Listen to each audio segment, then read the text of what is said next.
Agora, como nunca antes, precisamos compreender a verdadeira ciência da educação. Se deixarmos de compreender isso, jamais teremos lugar no reino de Deus. Muito bom dia a todas. Que Deus esteja aqui dirigindo estes momentos e vamos curvar a nossa cabeça para uma oração. Querido Deus, eterno Pai que está nos céus, ao Senhor seja dada toda a honra, toda a glória. Queremos e precisamos que o Senhor nos revista num ambiente de luz, de paz, e que os seus anjos que estão ao redor do seu trono e manifestam uma profunda reverência, seja esse também o nosso sentimento. Que o Senhor, o seu Espírito, nos dê a consciência de que o Senhor é santo, justo, puro, e que nós necessitamos reconhecê-lo como tal e estar disponíveis para receber a sua mensagem, a sua palavra. Amém, Senhor. Que o seu poder se manifeste na vida de todos aqueles que estão aqui e daqueles que ainda vão entrar. Que o Senhor nos ilumine e nos ensine a sermos mais semelhantes a Jesus. É o que lhe suplicamos em seu santo nome. Amém. Muito bem, então, como dizia há pouco, são todas muito bem-vindas. Eu praticamente não conheço nenhuma de vós, mas sei que são grupos muito nobres, são grupos que se dispõem, são mulheres que se dispõem a levantar-se muito cedo, ainda de noite, a maior parte de vocês, precisamente para um objetivo muito nobre, que é a oração pelos filhos ou pelos netos, oração de intercessão, oração de luta com o Senhor. Momentos únicos que nós tiramos do nosso dia para estar com Deus e dar, entre aspas, não é, autorização a Deus para Ele interceder na vida de outras pessoas. Então é um privilégio poder estar convosco e me alegrei muito quando a irmã Lina me convidou, apesar de eu não estar a conseguir perceber muito bem como é que iríamos trazer esta mensagem a pessoas que pensava eu já tinham os seus filhos criados, não é? Já estavam livres dessa responsabilidade e a única coisa que podiam fazer era interceder. Mas eu percebo que talvez não seja bem assim. Já percebi aqui que há um grupo também de oração de mães de adolescentes e, portanto, existe realmente necessidade deste tipo de mensagem. Irmãs, a mensagem é um pouquinho longa, mas eu vou ter que encurtá-la, porque tenho outras responsabilidades. E então gostava, uma vez que me foi pedido o tema da educação, particularmente a verdadeira ciência da educação. É alguma coisa que nós não estamos talvez muito habituados a ouvir falar e também é um tema que não vamos concluir aqui apenas numa palestra. De qualquer forma eu já deixava convosco este conhecimento e pelo menos este desejo de conhecermos e pesquisarmos acerca do que é a verdadeira ciência da educação. E eu começo já por ler um texto do Espírito de Profecia que não está traduzido para o português, mas que é tirado do livro Christian Educator, e diz o seguinte: agora, é de Ellen White, portanto, agora como nunca antes, precisamos compreender a verdadeira ciência da educação. Se deixarmos de compreender isso, jamais teremos lugar no reino de Deus. Ora, isto é uma citação forte, porque para termos entrada no reino de Deus, precisamos compreender o que é a verdadeira ciência da educação. Isto já nos está a dizer que a educação é uma ciência e que existe uma verdadeira porque existe uma falsa. Ok? E então, precisamos efetivamente compreender de que é que se trata, o que é que Deus nos quer dizer com isto. Bom, nós voltemos um pouco na história e nós percebemos que o povo de Israel, eles foram destruídos muitas vezes, foram atacados, foram vencidos, caíram em apostasia. E a nossa pergunta é porquê? Ok, eu posso vos dizer já, precisamente porque foi negligenciada a verdadeira ciência da educação. E onde é que nós encontramos isso? Bom, podemos abrir já as nossas Bíblias no livro de Deuteronômio. O livro de Deuteronômio, não só, mas particularmente este livro, e a palavra Deuteronômio significa repetição, o que significa que já tinha sido dito antes, mas que agora, quando eles estavam precisamente às portas de entrar na Canaã, e nós estamos às portas de entrar na Canaã celestial, Deus leva Moisés a repetir tudo aquilo que já tinha ensinado. Portanto, no fundo, o Pentateuco, os 5 primeiros livros da Bíblia, são livros de instrução, mas instrução acerca de muitas coisas, mas particularmente da educação.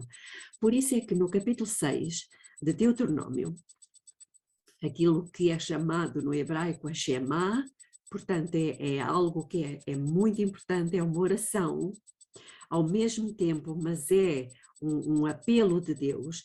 A partir do versículo 4, diz o seguinte: ouve, ó Israel. Quando Deus chama para nós ouvirmos, é para ouvirmos e atendermos. Ouve, ó Israel, o Senhor nosso Deus é o único Senhor, é o único Senhor. Amarás, pois, ao Senhor teu Deus de todo o teu coração, de toda a tua alma e de todas as tuas forças. Deus está a dizer isto para toda a gente, mas particularmente, e hoje aqui está a dizê-lo para as mães, e ela diz, e Deus diz, e estas palavras que hoje te ordeno estarão no teu coração, e as ensinarás. Então temos aqui educação. As ensinarás a quem? Aos teus filhos. Para nós ensinarmos aos nossos filhos, nós próprios temos que ter recebido essa educação, certo? Temos que ter recebido a verdadeira ciência da educação. As ensinarás aos teus filhos e delas falarás, assentado em tua casa e andando pelo caminho, e ao deitar-te e ao levantar-te. Portanto, isto Deus já está aqui a dizer, não é só quando chegares a casa no fim do dia, é durante o dia, a todos os momentos. E depois diz, também as atarás por sinal na tua mão. Isto é importantíssimo. E te serão por frontais entre os teus olhos, ou seja, na tua testa. Sinal na testa e na mão, diz-nos alguma coisa? Diz, porque lá em Apocalipse vai haver um sinal, o sinal da besta, que vai ser colocado aonde? Na testa ou na mão? Ou seja, Satanás já está dizendo aqui, ou melhor, Deus já está dizendo que Satanás, que é um macaco de imitação, ele iria copiar, falsificar aquilo que Deus está a dizer aqui em Deuteronômio. E quando uma coisa é inculcada aqui, significa que isto tem a ver com educação. Educar, falar, ensinar, para formar pessoas jovens, à imagem e semelhança de Deus. Porque o que é que pretende Satanás? Formar pessoas à imagem da besta. Então estão a ver que Deuteronômio, Deus deu indicações acerca da educação, as ensinarás aos teus filhos, e Satanás ouviu isto e acredita nisto, porque ele acredita na palavra do Senhor.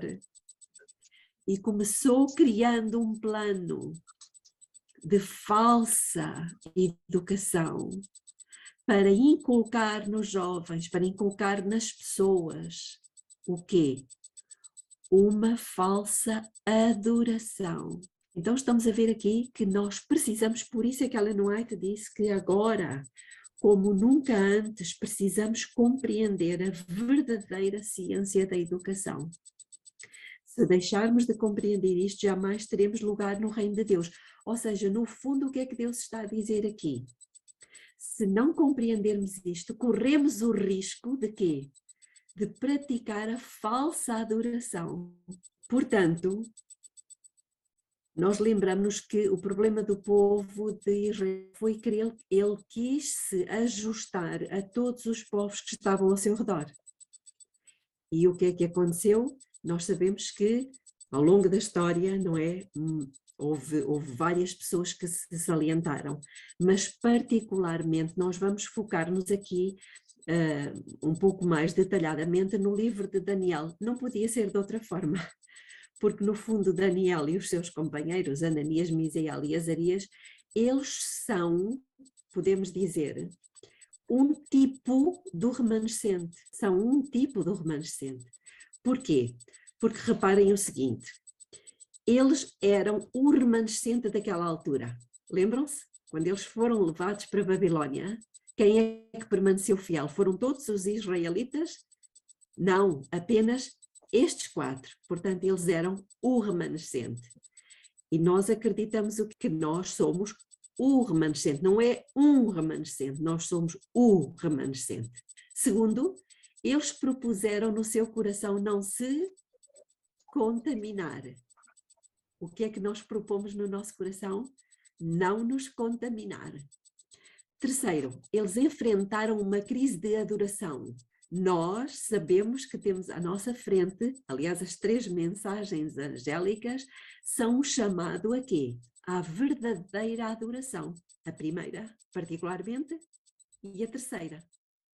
Se alguém adorar a besta,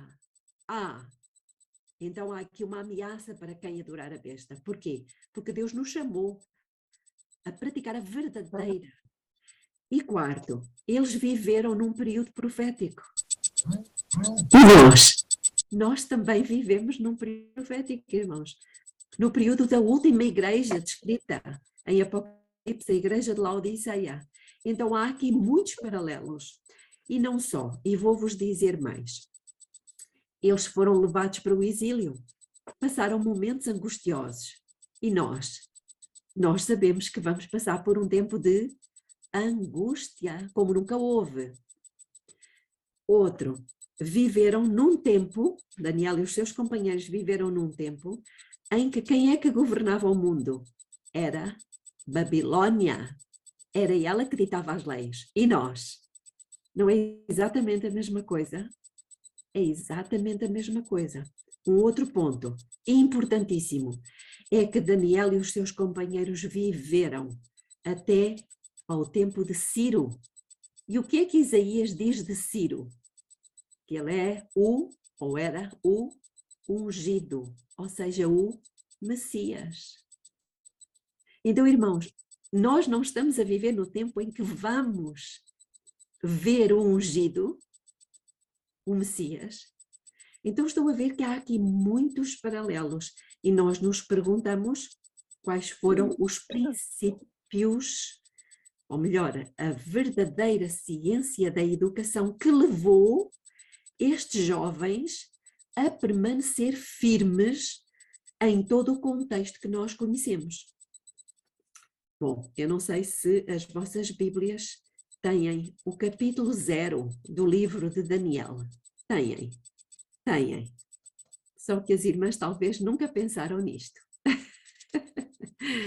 É verdade, é que o capítulo 0, ele não se encontra no livro de Daniel, encontra-se no segundo livro de Reis, do capítulo 20 ao 22. Nós não vamos ler tudo, como é lógico, e também se encontra em 2ª de Crónicas, capítulo 34.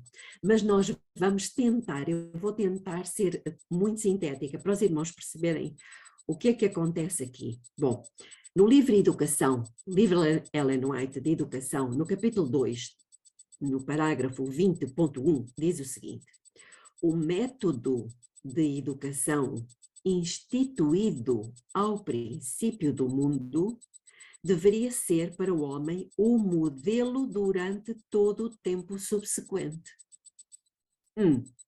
Então já estamos a ir ao princípio, que é isso que nos interessa. Deus está a dizer aqui que ele instrui, ou melhor, ele, como diz aqui, instituiu. Ele instituiu um princípio de educação aonde? Lá no Éden. Foi no Éden. E diz aqui que esse modelo deveria durar durante todo o tempo subsequente. Até quando? Até hoje, irmãos. O modelo que Deus instituiu no Éden, tal e qual como o sábado, foi instituído no Éden. O casamento foi instituído no Éden. Deveria perdurar até ao final. E o que é esse método de educação de que Ellen White fala no livro Educação? Bom, nós sabemos que tem que haver, para haver educação, tem que haver o quê? Tem que haver uma sala de aula, certo? Tem que haver um professor, tem que haver alunos e tem que haver um manual, não é verdade? Será que isto existia no Éden? Continuando no livro Educação, ela diz: o jardim do Éden era a sala de aulas. Interessante, o jardim era a sala de aulas. A natureza, o compêndio, ou seja, o livro, o próprio criador, o instrutor, e os pais da família humana, os alunos. Então já estamos a começar a ver aqui a verdadeira ciência da educação. Se o criador era o professor, significa que tudo aquilo que o professor falasse era o compêndio, era o livro, ou seja, era a palavra do Senhor. E a natureza também. Hoje é assim que funciona? Provavelmente não. Continuando no livro Educação, no capítulo 5, página 33.1, diz: o método de educação estabelecido no Éden centralizava-se na família. Uau! Centralizava-se na família. Adão era filho de Deus e era do seu pai Deus, que os filhos do Altíssimo recebiam instrução, tinham, no mais estrito sentido, uma escola familiar. E eu sei que algumas de vocês já estão a pensar: boa, não é isso que os meus filhos estão a receber. Não é essa a educação de escola familiar, não é verdade? Mas não fiquem assustadas, porque Deus nos está a trazer esta mensagem, é porque ainda há tempo de fazermos alguma coisa. Continuando no livro Educação, capítulo 2, página 22.2.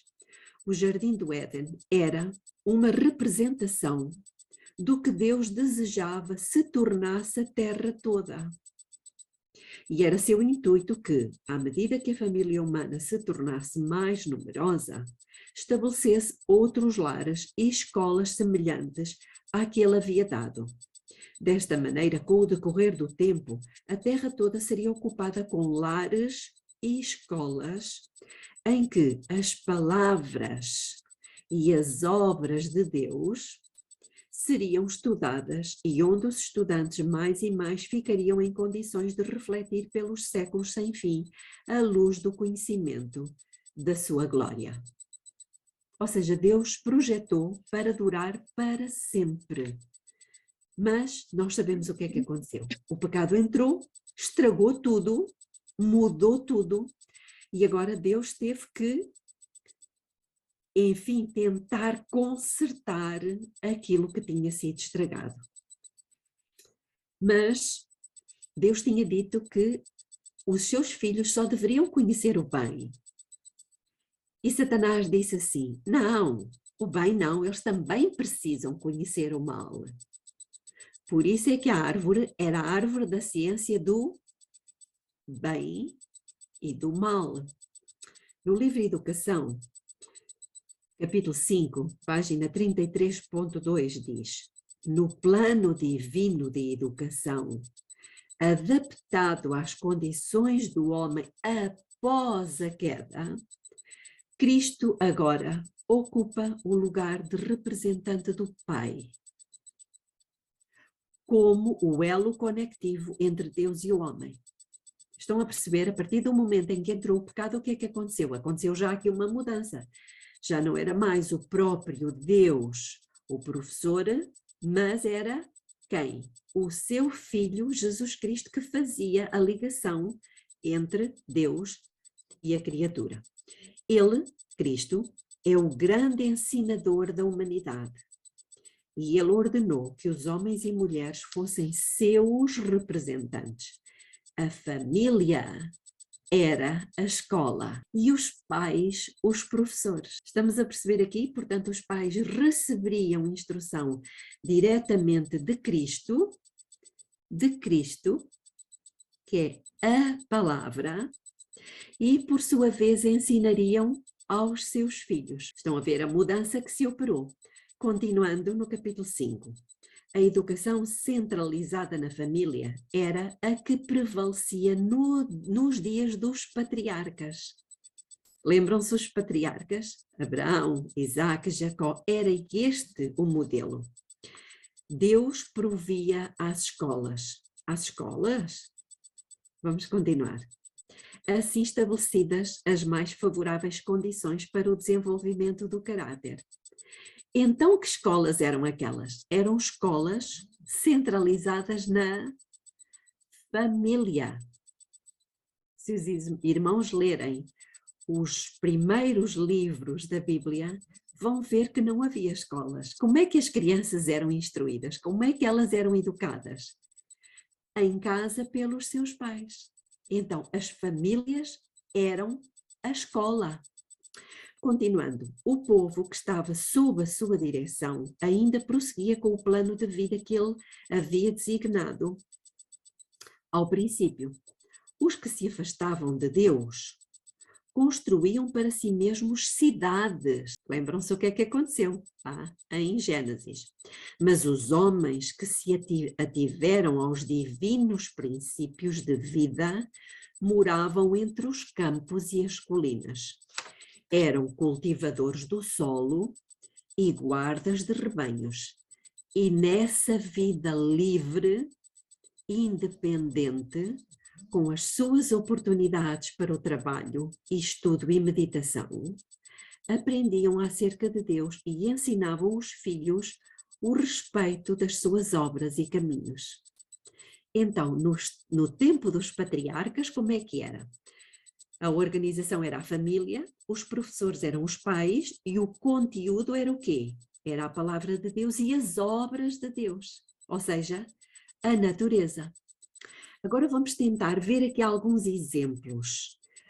Vamos ver o exemplo de Moisés, de Samuel. Vou tentar ser rápida porque também não temos toda a manhã para estar aqui, não é verdade?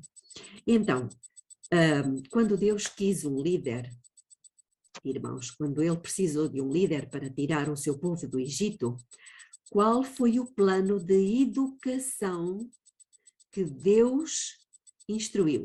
Patriarcas e Profetas, capítulo 22, na 170.3, diz o seguinte: com profunda gratidão foi que ela, a Joquebede, sabem quem é Joquebede? A mãe de Moisés. Foi que ela deu início à sua tarefa, agora sem perigos e feliz. Fielmente, Joquebed aproveitou a oportunidade para educar o seu filho para Deus. Então já estamos a ver aqui. Confiava em que ele fora preservado para alguma grande obra. E sabia que em breve deveria ser entregue à sua régia mãe, ou seja, à filha do faraó, para ser cercado de influências que tenderiam a desviá-lo de Deus. Então, quem era a professora de Moisés? Quem foi a professora de Moisés? A sua mãe. Continuando. Ela conservou consigo o rapaz tanto quanto pôde. Foi, porém, obrigada a entregá-lo quando ele teve aproximadamente 12 anos. Irmãos, isto é muito importante, porque sabem o que é que diz o ensino hoje católico? Entreguem-me uma criança por 12 anos e ela não deixará de ser católica. Interessante. Então o sistema de educação papal sabe que 12 anos é o tempo necessário para formatar a cabeça de uma criança. Continuando. As lições aprendidas ao lado da sua mãe não as esquecia. Eram uma proteção contra o orgulho, a incredulidade e o vício que cresciam por entre os esplendores da corte. Qual foi o resultado desta educação? Um líder com a força que nós conhecemos ao ponto de poder ter sido usado por Deus para libertar aquele povo, suportando tantas coisas. Um outro exemplo, Samuel. No livro Orientação da Criança, capítulo 36, página 122.1, diz o seguinte: durante os primeiros 3 anos de vida do profeta Samuel, a sua mãe lhe ensinou cuidadosamente a distinguir entre o bem e o mal. Irmãos, qual é o padrão que nós temos para distinguirmos entre o bem e o mal? Nós sabemos que é a palavra do Senhor. Então, o que é que Ana ensinou a Samuel? Como é que ela educou Samuel? Pela palavra do Senhor. Continuando. Seu preparo precoce levou-o a escolher manter sua integridade cristã. Que recompensa a de Ana e que incentivo para a fidelidade o seu próprio exemplo. Então temos aqui novamente a mãe como professora, o conteúdo, o livro que ela usou foi a palavra de Deus e os resultados. Nós conhecemos os resultados que Samuel teve em toda a sua vida. Ele era o profeta, era através dele que Deus falava para dirigir o seu grande povo. A mesma coisa aconteceu com Davi. E por isso nós lemos há pouco em Deuteronômio capítulo 6 o que é que Deus disse que o seu povo deveria fazer. E as ensinarás aos teus filhos, e delas falarás andando pelo caminho e assentando-te e levantando-te. Muito bem, agora, Daniel.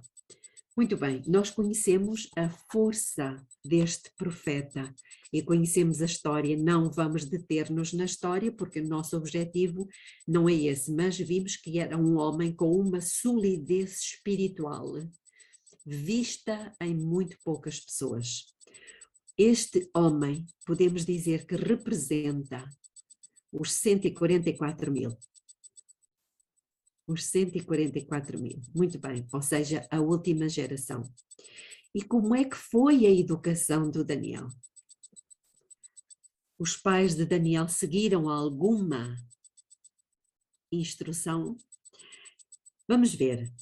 No livro Fundamentos da Educação Cristã, no capítulo 11, na página 95.3, diz o seguinte: Deus ordenou aos hebreus que ensinassem aos seus filhos reclamos e que os tornassem familiarizados com todo o seu trato com o seu povo. O lar e a escola eram uma coisa só. Eu vou repetir. O lar e a escola eram uma coisa só. Em vez de lábios estranhos, devia o coração amoroso dos pais e das mães instruir os filhos. Irmãos, esta era uma ordem de Deus. E, continuando, os pensamentos de Deus eram relacionados com todos os acontecimentos da vida diária do lar. As grandes obras de Deus no libertamento do seu povo eram referidas com eloquência e a mais profunda reverência. Gravavam-se no espírito juvenil as grandes verdades da providência de Deus e da vida futura, familiarizando-o assim com o verdadeiro, o bom e o belo. Então temos aqui a instrução que Deus deu, ainda continuando com o mesmo modelo mais tarde, em relação a Daniel. E agora vamos perguntar, e quais foram os resultados desta educação na pessoa de Daniel? Bom, para sabermos como é que tudo começou e como é que Daniel e os seus companheiros, que foram levados cativos para o exílio quando tinham sensivelmente 17 anos, eram jovenzinhos, como é que eles chegaram a esse ponto de chegar a Babilônia, no meio daquela atração toda, no meio daqueles incentivos todos, no meio daquela pressão, como é que eles chegaram ao ponto de decidir, de assentar no seu coração não se contaminar e de tomar todas aquelas atitudes que nós conhecemos que eles tomaram e que lhes possibilitaram ser aquilo, de tal maneira que temos hoje na Bíblia um livro cujo título é Daniel. Bem, para compreendermos isso, nós precisamos de ir ao livro de 2 de Reis. E aqui vamos entrar no capítulo, podemos dizer, 0 do livro de Daniel. Ou seja, nós vamos ver o que é que aconteceu antes. 2 de Reis, capítulo 20. Não vamos ler tudo, mas nós conhecemos a história. Conhecemos a história do rei, o rei Ezequias. Nós sabemos que ele recebeu a mensagem de que ele iria morrer, mas o que é que ele faz? Ele ora a Deus, não é? E Deus vai alterar o quê? Podemos abrir 2 de Reis, capítulo 20. O que é que Deus vai fazer, irmãos? Ele vai alterar a ordem do universo para garantir a cura. Reparem o que é que diz no versículo 11 de 2 de Reis, capítulo 20. Então o profeta Isaías clamou ao Senhor, que fez voltar a sombra 10 graus atrás, pelos graus que já tinha declinado ao relógio de sol de Acás. Quando o sol retrocedeu, irmãos, isto foi uma coisa tão extraordinária, que chamou a atenção de toda a gente. Por que eu digo toda a gente? Porque todos os povos, à exceção de Israel, eles eram adoradores de quê? Do sol. Eles eram adoradores do sol. E chamou a atenção, vamos ver no versículo 12 e no versículo 14. Diz assim, naquele tempo, Berodac-Baladã, filho de Baladã, rei de Babilônia. Então nós temos aqui a Babilônia, irmãos, e hoje nós vivemos, diz Apocalipse, no tempo em que a Babilônia está dominando o mundo. Ele era rei de Babilônia, enviou cartas e um presente a Ezequias, porque o quê? Ouvira que Ezequias tinha estado doente. Versículo 14. Então o profeta Isaías veio ao rei Ezequias e lhe perguntou: que disseram aqueles homens e de onde vieram a ti?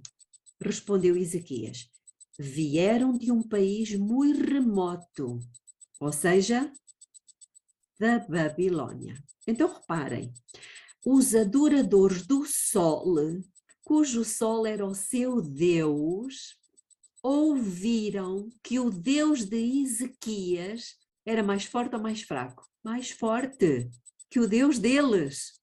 E pensaram, uau, temos que ir saber o que é que aconteceu. Porque o Deus dele, do rei Ezequias, parou o nosso Deus e fez retroceder, fê-lo retroceder. Estão a perceber, irmãos, o que é que está em causa aqui? Podemos ler isto em Profetas e Reis, capítulo 29, que tem por título Os Embaixadores de Babilônia, e vamos ler na página 177.2. E diz o seguinte: nos férteis vales do Tigre e do Eufrates, portanto estamos a falar de Babilônia, habitava um antigo povo que, embora nesse tempo estivesse sujeita à Assíria, estava destinada a governar o mundo. Havia entre o seu povo homens sábios que davam muita atenção ao estudo da astronomia. E quando notaram, reparem isto, quando notaram que a sombra do quadrante solar havia regredido 10 graus, ficaram grandemente maravilhados. O seu rei, Merodach-Baladã, tendo sido informado de que este milagre se realizara como um sinal ao rei de Judá, de que o Deus do céu lhe havia assegurado nova etapa de vida, enviou embaixadores a Ezequias a fim de com ele se congratular por seu restabelecimento e isto agora que é importante, e se informar, se possível, mais a respeito do Deus que realizava tão grande maravilha. Então, estamos a ver aqui que foi uma oportunidade excepcional que Ezequias teve de falar acerca do Criador dos céus e da terra. O único Senhor. Ouve, ó Israel, o teu Deus é o único Senhor. Lembram-se que nós lemos lá em Deuteronômio capítulo 6? Muito bem. Então, versículo 15 de 2 de Reis capítulo 20. E disse ele, o profeta Isaías, que viram em tua casa? E disse Ezequias, viram tudo quanto há em minha casa. Não há coisa nenhuma dos meus tesouros que eu não lhes mostrasse. E isto leva-nos a ficar muito tristes, não é verdade? Não foi isto, não era isto que deveria ter acontecido. Deveria ter sido outra coisa. E qual foi a sentença? Versículos 17 e 18. Disse Isaías, eis que vem dias. E agora escutem, porque aqui começamos a entrar na história. Eis que vem dias em que será levado para Babilônia tudo quanto houver em tua casa, bem como o que os teus pais entesouraram até o dia de hoje. Então já estava aqui uma profecia de que um dia iriam ser levadas todas as coisas de Judá para Babilônia, os vasos do templo, mas não só. Não ficará coisa alguma, diz o Senhor, e até mesmo alguns dos teus filhos. Então já estava profetizado aqui um exílio. Alguns dos teus filhos que procederem de ti e que tu gerares, levarão. E eles serão eunucos no paço do rei de Babilônia. Ou seja, estava profetizado aqui que mais tarde, algures no tempo, não saberíamos quando, haveria jovens que seriam levados para Babilônia. E nós sabemos a história, o que é que aconteceu. Eu vou ler-vos aqui algumas citações de um livro do pastor Stephen Haskell. Uma delas diz o seguinte: 3 anos depois que a sua vida foi salva, um filho foi concedido a Ezequias. Apesar da recente profecia, Ezequias e a sua esposa Efzibá falharam em ensinar ao jovem Manassés o caminho da verdade. Ele tinha apenas 12 anos de idade quando veio a reinar, mas tivesse ele sido treinado no temor do Senhor, e não teria ele escolhido o culto dos gentios. Com a idade de 12 anos, escutem, reparem que Manassés, e nós conhecemos o exemplo tremendo, não é de Manassés, mas agora comparando com Jesus, com a idade de 12 anos, Cristo tomou a decisão que salvou o mundo. Com 12 anos. Com a mesma idade, Manassés escolheu o rumo que trouxe ruína à nação. No treinamento do seu filho, ou seja, do vosso filho, o que é que as irmãs são? São Efzibá ou São Maria? O que é que desejamos ser? Marias, certamente. E, finalmente, nós chegamos ao neto de Manassés. Vamos dar um salto, não é? Quem foi o neto de Manassés? Josias. Conhecemos a história, não é verdade? Josias.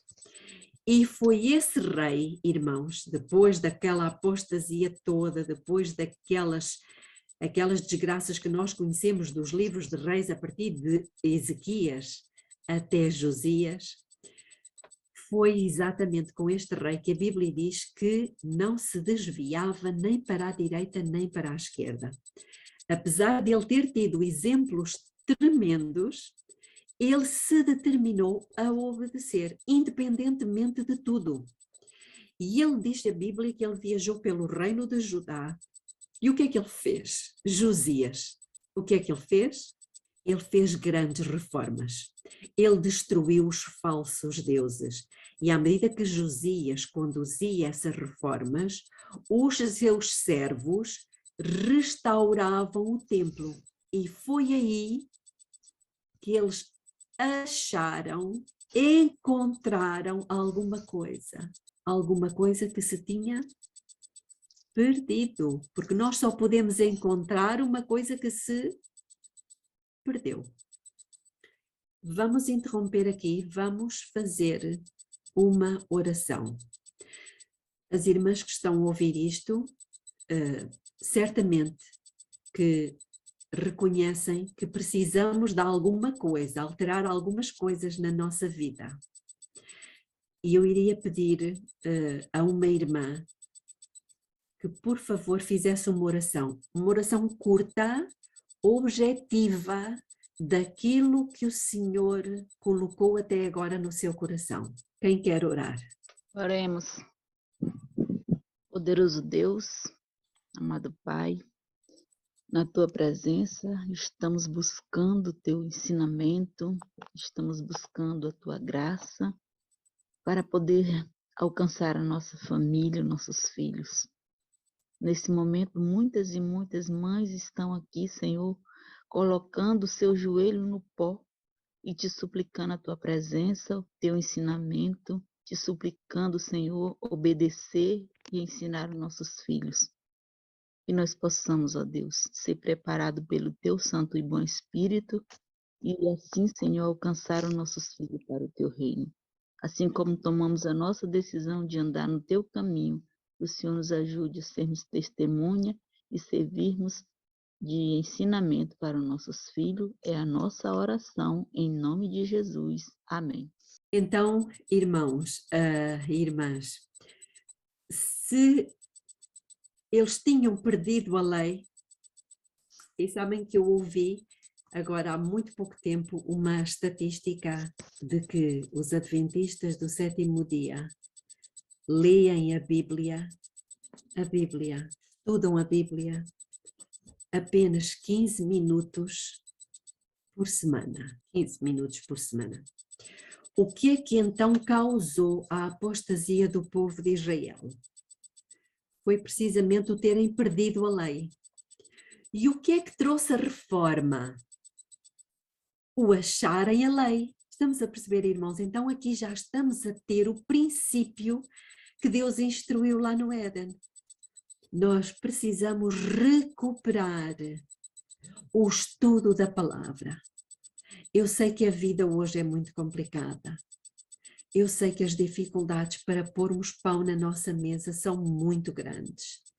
Eu sei que não nos sobra muito tempo, que nós também precisamos de descansar.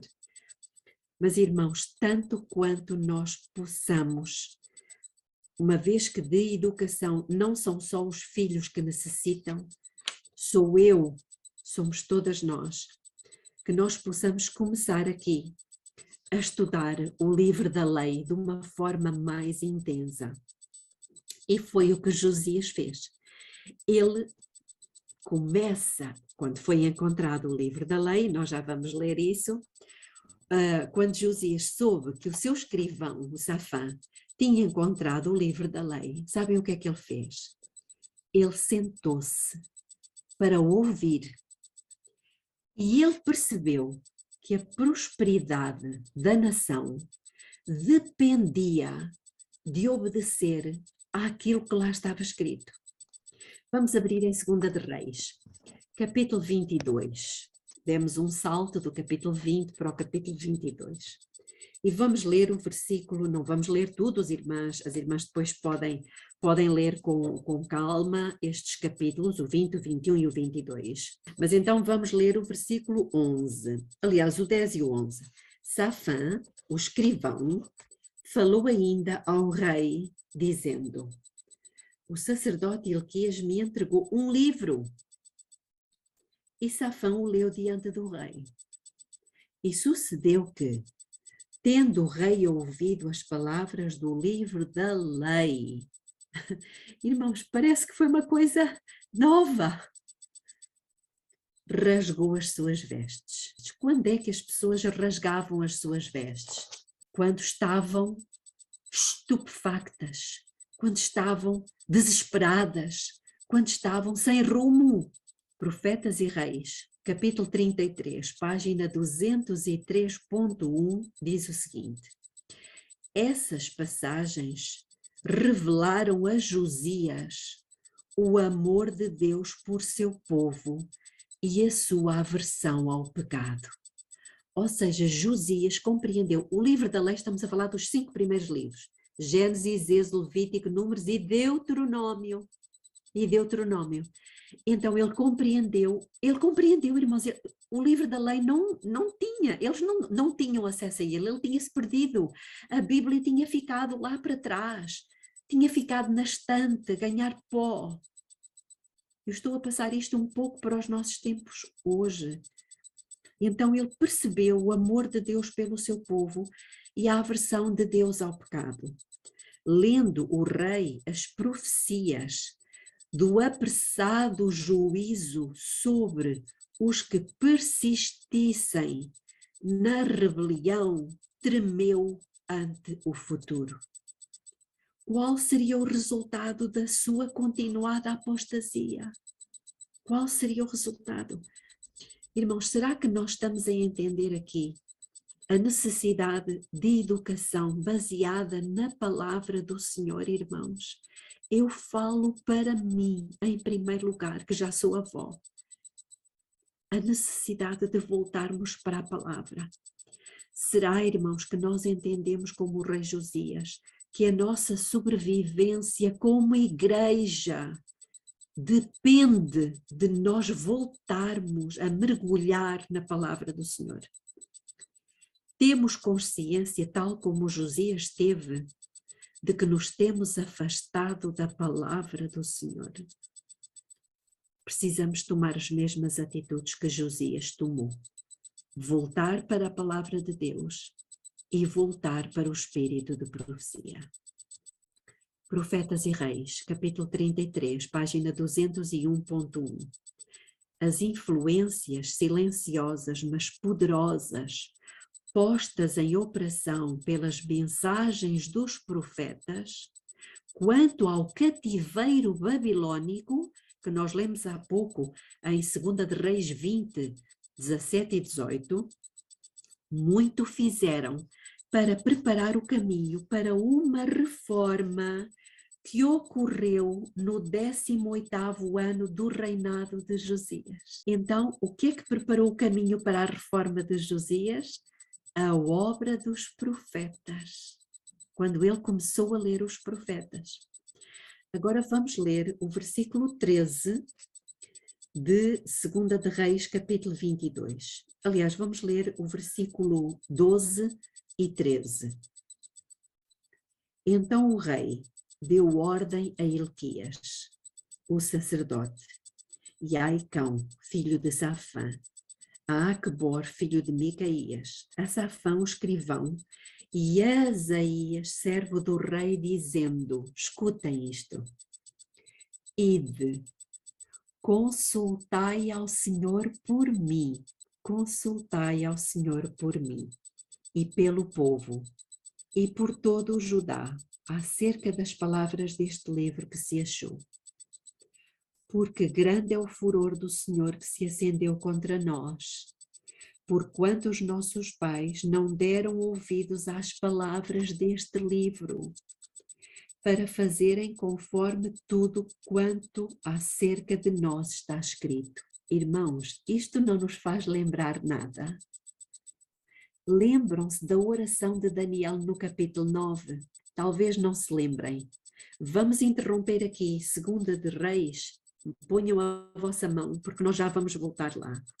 Estas palavras que lemos aqui, do rei Josias, são muito semelhantes àquelas que Daniel disse, porque ele já a conhecia.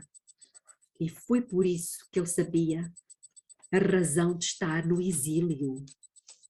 Capítulo 9 de Daniel. Vamos ler o versículo 10 de Daniel 9. E não temos obedecido à voz do Senhor nosso Deus, para andarmos nas suas leis, que nos deu por intermédio de seus servos, os profetas. Sim, todo Israel tem transgredido a tua lei, desviando-se para não obedecer à tua voz. Por isso, a maldição, o juramento que está escrito na lei de Moisés, cá temos os 5 primeiros livros, servo de Deus, se derramou sobre nós, porque pecamos contra ele. Então, irmãos, isto são apenas exemplos de que Daniel sabia a razão pela qual estava no exílio. Qual foi a razão? Esta que nós lemos aqui em 2 de Reis, capítulo 22, versículo 13. E por isso o rei Josias mandou consultar o Senhor. Voltemos ao versículo 13. Eu vou repetir. Ide consultai ao Senhor por mim e pelo povo e por todo o Judá acerca das palavras deste livro que se achou, porque grande é o furor do Senhor que se acendeu contra nós, porquanto nossos pais não deram ouvidos às palavras deste livro para fazerem conforme tudo quanto acerca de nós está escrito. Irmãos, o rei Josias quis consultar ao Senhor. E sabem o que é que ele fez? Olhem o versículo 14. Então o sacerdote Ilquias, e Aicão, e Acbor, e Safã, e Asaías foram ter com quê? Com a profetisa Hulda. Nós hoje, para consultarmos o Senhor, também temos uma profetisa. Mulher de Salum, filho de Tikvá, filho de Arás, o guarda das vestiduras, ela habitava então em Jerusalém, na segunda parte, e lhe falaram. Então, o que é que Deus nos está a dizer aqui? Nos está a dizer o que nós devemos fazer hoje. Voltar para a palavra, para os profetas, para o livro de Deuteronômio e para a profetisa que Deus nos deixou ficar hoje. E vamos ver o que é que aconteceu, versículo 16 a 20. Assim diz o Senhor. Reparem que isto são palavras importantes e isto foi dito no tempo do profeta Josias, que foi um bom rei, que fez aquelas reformas todas e Deus teve isso em consideração. Assim diz o Senhor, eis que trarei males sobre este lugar e sobre os seus habitantes, conforme todas as palavras do livro que o rei de Judá leu. Porquanto me deixaram e queimaram incenso a outros deuses, para me provocarem à ira por todas as obras das suas mãos. O meu furor se acendeu contra este lugar e não se apagará. Lembram-se o que é que Deus tinha dito lá ao profeta Ezequias? Lembram-se? Que havia de vir quem? Babilônia. E iria levar muitas coisas de Deus para Babilônia, mas não só coisas. Iria também levar os seus filhos. Então reparem o que é que diz agora no versículo 18. Todavia, ao rei de Judá, que vos enviou para consultar ao Senhor, que foi Josias, assim lhe direis, assim diz o Senhor, o Deus de Israel, quanto às palavras que ouviste, porquanto o teu coração, está a falar para Josias, porquanto o teu coração se enterneceu e te humilhaste perante o Senhor, quando ouviste o que falei contra este lugar e contra os seus habitantes, isto é, que se haviam de tornar em assolação e em maldição, e rasgaste as tuas vestes e choraste perante mim, também eu te ouvi, diz o Senhor. E olhem agora o que é que Deus diz a Josias. Pelo que eu te recolherei a teus pais. Ou seja, Josias iria morrer e tu serás recolhido em paz à tua sepultura e os teus olhos não verão todo o mal que hei de trazer sobre este lugar. Então voltaram, levando a resposta ao rei. O que é que Deus está a dizer aqui, irmãos? Não há hipótese de travar Babilônia. Ela vai vir. Ela vai vir, irmãos. Ela vai vir contra os adventistas do sétimo dia, contra nós todos. Todos. Ezequiel diz isto. Há uma lei para matar homens, mulheres, crianças, bebés, tudo dentro do povo de Deus, mas deixar apenas aqueles que têm o sinal, os que gemem e clamam por causa das abominações que se cometem dentro da igreja, é o que diz Ellen White. Então, estamos ou não estamos mais ou menos nas mesmas circunstâncias de Josias? Estamos. Agora no capítulo 23, vamos ler o versículo 2. Subiu o rei à casa do Senhor e com ele todos, isto é importante, todos os homens de Judá, todos os habitantes de Jerusalém, os sacerdotes, os profetas e todo o povo, desde o menor até o maior, e leu aos ouvidos deles todas as palavras do livro do pacto que for encontrado na casa do Senhor. E nós sabemos que isto foi sensivelmente aquilo que aconteceu, ou melhor, o que Moisés fez com o povo no livro de Deuteronômio, não é verdade? Exatamente. Agora faço-vos uma pergunta. Isto foi no 18º ano do rei Josias, que era o ano 652 a.C. Se estavam todos lá, sabem também quem é que estava? Quem é que ouviu o rei Josias ler os livros da lei? É que Daniel nasceu no ano 650. Quem é que estava lá a ouvir tudo isto? Os pais de Daniel. Os pais de Daniel estavam lá a ouvir aquilo que o rei Josias lhes estava a ler. Eles ouviram acerca das condições, da apostasia, de como é que eles podiam entrar na Terra Prometida. Eles ouviram também, no capítulo 8 de Deuteronômio, que a palavra de Deus é mais importante do que o alimento físico. Eles ouviram as bênçãos e as maldições, que estão lá no livro de Deuteronômio. Eles ouviram também acerca do cativeiro que estava previsto, mas que se eles se voltassem para Deus, eles voltariam do cativeiro. Nós encontramos isto, não vamos ler porque o tempo já está a ficar adiantado, encontramos isto em Deuteronômio capítulo 4, versículo 27 a 30, talvez eles tivessem ouvido até da desobediência de Ezequias, porque isso estava no livro das Crônicas, eles ouviram do próprio rei e perceberam, os pais de Daniel perceberam que se Babilônia vinha, provavelmente, que se ela não tinha vindo até aquele momento, ela viria precisamente no tempo de quem? Dos seus filhos.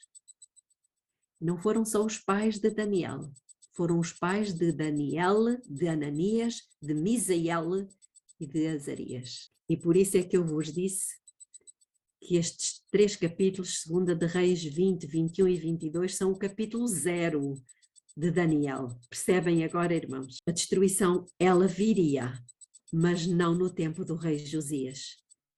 Porque como ele se humilhou e chorou e fez aquelas reformas e leu o livro aos ouvidos do povo, Deus o preservou, como nós lemos ainda há pouco, de ver aquela destruição. Então, o que é que as mães que ouviram isto, o que é que elas fizeram? Elas sabiam que Jerusalém, ela mais tarde ou mais cedo iria ser invadida, os tesouros iriam ser levados para a Babilônia, a juventude, que é a glória da nação, iria ser levada para cativeiro, e então os pais decidiram instruir os seus filhos nos caminhos do Senhor. Irmãos, nós sabemos, porque a Bíblia nos diz, que a Babilônia, ela vai investir. Ela vai se juntar aos 10 reis, em Apocalipse 17, e vai fazer uma investida brutal contra o remanescente, que são os adventistas do sétimo dia, somos nós. Porque ambos têm uma mesma intenção. Vamos ler Apocalipse capítulo 17. Vamos ler o versículo 12 e 13. Os 10 chifres que viste são 10 reis, ou seja, poder político, os quais ainda não receberam reino, mas receberão autoridade como reis por uma hora, juntamente com a besta, poder religioso. E estes, ou seja, o poder político e o poder religioso, têm uma mesma intenção e entregarão o seu poder e autoridade à besta. E estes combaterão contra o Cordeiro, e o Cordeiro os vencerá, porque é o Senhor dos senhores e o Rei dos reis.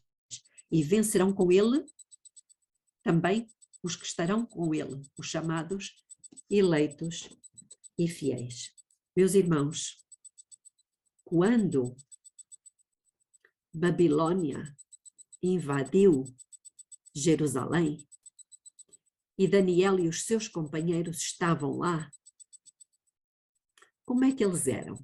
Nós muitas vezes falamos da inteligência de Daniel depois dele estar em Babilônia. Mas já repararam que não é isso que a Bíblia diz? Quando o rei de Babilônia chegou a Jerusalém, ele encontrou jovens, mas olhem o que é que diz acerca desses jovens.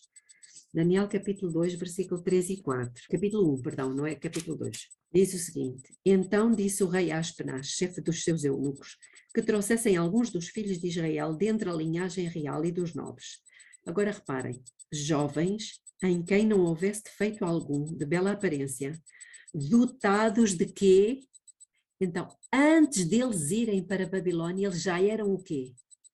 Dotados de sabedoria. Como é que eles receberam essa sabedoria?